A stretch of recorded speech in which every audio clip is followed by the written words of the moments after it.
Bonjour à tous, c'est Franck de la chaîne Équipe Car 80. Aujourd'hui, on se retrouve sur le modèle Y de Fabrice pour la review, parce que le montage a été fait, de son écran de chez Tilliard, le modèle T12 Pro.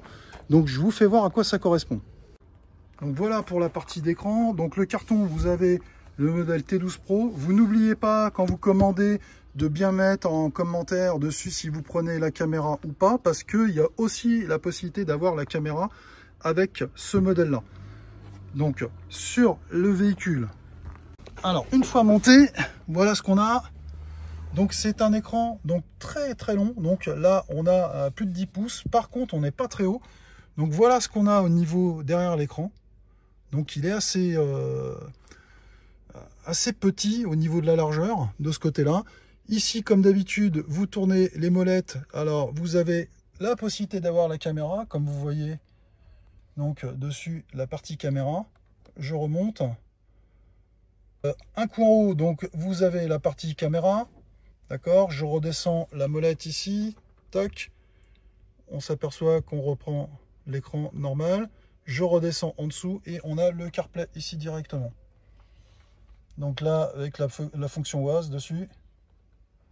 Je redescends, j'ai de nouveau donc la partie du véhicule. Donc voilà, il est monté directement donc sur la partie du support plastique de la colonne de direction. Donc il n'est pas monté comme d'habitude, comme les autres écrans F9 sur la partie ventilation. Donc vous êtes en dessous. La partie ventilation, on voit bien que ça passe au-dessus légèrement, puisqu'il est assez petit au niveau de la hauteur. Donc ça passe dessus.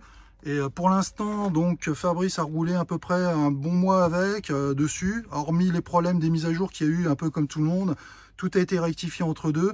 Il en est très satisfait au niveau de son CarPlay, son histoire de Bluetooth et tout. Tout est rectifié de ce côté-là. Donc merci encore à nos amis de chez Tilliard de nous avoir fait confiance pour le remplacement de son ancien écran qui était en défaut par rapport aux mises à jour et puis qui ne fonctionnait pas correctement au niveau du Bluetooth. Donc ils ont été très réactifs avec l'aide de Nikola Tesla. Donc directement on a pu voir avec eux pour avoir le remplacement de cet écran qui a été fait.